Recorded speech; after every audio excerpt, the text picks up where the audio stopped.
धनुष्यबाण विरुद्ध मशाल, शिवसेना विरुद्ध शिवसेना, शिंदे विरुद्ध ठाकरे। विधानसभा निवडणुकांची घोषणा होण्याआधीच रत्नागिरीमधल्या सामन्याचं हे वर्णन सांगण्यात येत होतं। पण या वर्णनात एक प्रश्न बाकी होता। उदय सामंत विरुद्ध कोण? ठाकरे गटानं फिल्डिंग ऑगस्ट पासून लावली।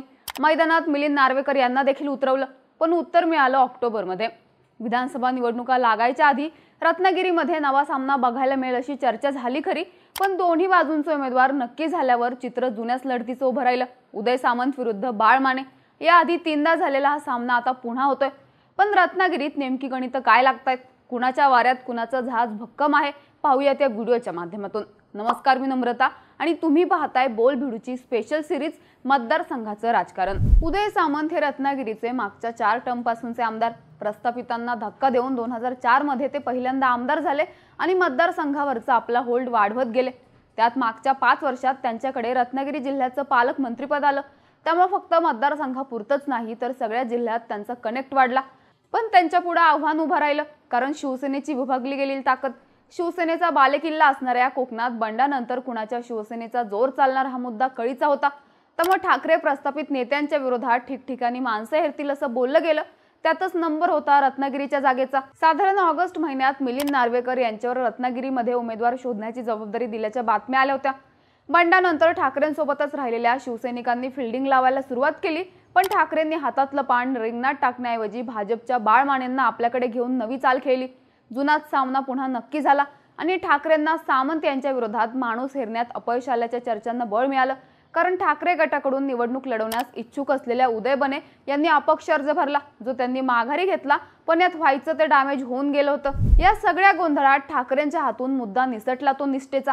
उदय बने यांनी ताकद लावली होती, पण त्यांच्याऐवजी बाळ माने यांना संधी मिळाली। आता माने हे माजी आमदार, पण ते भाजपचे नेते। 4 निवडणुका त्यांनी भाजपच्या तिकिटावर लढवल्या। यंदा देखील ते भाजपकडून तिकीट मिळवण्यासाठी इच्छुक होते, पण महायुतीमध्ये ही जागा शिवसेना शिंदे गटाला सुटली।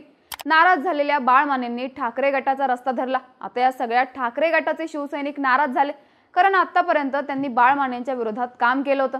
त्यात आता त्यांच्यासमोर उदय सामंत असताना, निष्ठेच्या मुद्द्यावर निवडणुका घेऊन जाण्याची संधी असताना ठाकरेंनी विरोधात असणाऱ्या भाजपच्या माजी आमदारालाच आपल्याकडे खेचलं। त्यानंतर ठाकरे गटातील अंतर्गत नाराजी मिटली। हे पेपरात वाचायला मिळालं, पण ग्राउंडवर दिसलं नाही असं काही स्थानिक पत्रकार सांगतात। तरीही बाळ माने यांना असलेला अनुभव, ठाकरे गटाला हवी असलेली संधी यामुळे मेळ बसण्याची शक्यता होती।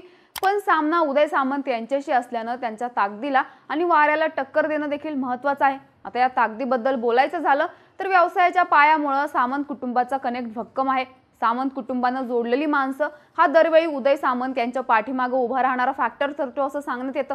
साहजिकच ती ताकद सामंत यांच्याकडे यंदा देखील असणार आहे। सोबतच 4 टर्म आमदार असल्यानं रत्नागिरीत झालेल्या कामाचं श्रेय सुद्धा त्यांच्या पारड्यात पडताना दिसतं। मंत्री म्हणून आणलेला निधी आणि वैयक्तिक जनसंपर्क ही त्यांची जमेची बाजू ठरू शकते। पण रत्नागिरीच्या यंदाच्या लढाईत यापेक्षा महत्त्वाचं ठरेल ती ग्राउंडवरची ताकद आणि या ताकदीची आखणी। रत्नागिरी विधानसभा मतदारसंघात 30.79% मतदार हे शहरी भागातले आहेत आणि 69.22% मतदार हे ग्रामीण भागातले। शहरी भागात सुरुवातीपासून भाजपचं वर्चस्व असल्याचं सांगण्यात येतं। शहरातल्या मध्य भागात असलेला ब्राह्मणबहुल परिसर आणि इथं संघ विचाराचा असलेला पगडा यामुळे भाजपची ताकद इथं वाढली होती। पण शिवसेनेचा इथं असलेला होल्ड भाजपला कायम भारी पडायला लागला। त्यात देखील उदय सामंत यांनी इथं आपली ताकद बांधली। शहरी भागात त्यांचं वर्चस्व निर्माण झालं। आता बाळ माने आणि ठाकरे गटानं शहर भागात जोर लावलाय। भाजपचा जुना मतदार बाळ माने यांच्यामुळे आपल्याकडे वळेल असा अंदाज ठाकरे गटाचा असल्याचं सांगण्यात येतं। पण इथं हिंदुत्वाचा मुद्दा महत्त्वाचा ठरतो, त्यामुळे मतदान किती फिरणार हा प्रश्न आहेच। पण उद्धव ठाकरेंची 6वी स्टॉपला झालेली सभा असेल किंवा बाळ माने यांचा चेहरा, ठाकरे गटानं आपला फोकस हा शहरी भागाकडे वळवलाय। त्यामुळे इथं काही प्रमाणात मतविभाजन होऊ शकते, पण उदय सामंत यांना संधी निर्माण होऊ शकते ती ग्रामीण भागात असलेल्या कनेक्टमुळे। पालकमंत्री म्हणून जबाबदारी मिळाल्यानंतर त्यांनी प्रत्येक गावात निधी पोहोचवण्याचं काम केल्याचं सांगण्यात येते। गावागावात झालेली कामं ही मोठ्या प्रमाणावर ग्रामीण भाग असलेल्या रत्नागिरीमध्ये निर्णायक ठरू शकतात। त्यातही शहरी भागात पकड असल्यानं उदय सामंत यांनी आपला प्रचाराचा मुख्य रोख हा ग्रामीण भागाकडे ठेवलाय। इथं दिवसाला 10 सभा या स्पीडनं ते गाव कनेक्ट करायला बघतायत।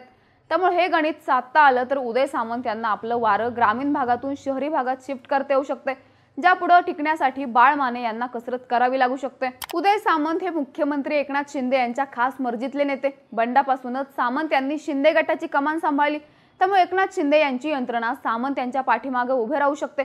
सोबतच स्थानिक भाजप नेते बाळ माने यांच्यासोबत ठाकरे गटात जातील असा कयास असताना प्रत्यक्षात तसं घडलं नाही।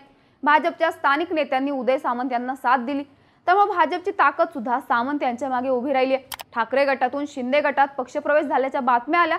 थोडक्यात महायुतीची बेरीज भक्कम बसली, तर इकडे महाविकास आघाडीमध्ये राष्ट्रवादी शरद पवार गटाची इथं म्हणावी अशी ताकद नाही। त्यात चिपळूणमध्ये स्थानिक समीकरणांमधून काँग्रेसचे नेते महाविकास आघाडीवर नाराज असल्याची चर्चा आहे। त्यामुळे या सगळ्यात बाळ माने यांना आपलं वैयक्तिक पॉकेट आणि ठाकरेंचा करिश्मा यावरच अवलंबून राहावं लागणार आहे। याआधी 3 वेळा रत्नागिरी विधानसभेनं बाळ माने विरुद्ध उदय सामंत हा सामना पाहिलाय। त्यातल्या 2 वेळेस उदय सामंत नौखे होते, तर तिसऱ्यांदा त्यांनी मोदी लाटेत भाजपच्या उमेदवाराला हरवलं होतं। त्यामुळे आत्मविश्वासाची बाजू भक्कम असताना सामंतांच्या वाऱ्याला ताकदीची साथ मिळाली, तर यंदा ठाकरेंच्या मदतीनं लढणाऱ्या बाळ माने यांच्या अडचणी वाढू शकतात। तुम्हाला काय वाटतं? रत्नागिरीमधली समीकरणं नेमकी काय असतील? तुमची मतं आणि प्रतिक्रिया कमेंट करून नक्की सांगा आणि बोल भिडूच्या YouTube चॅनलला सबस्क्राईब करायला विसरू नका।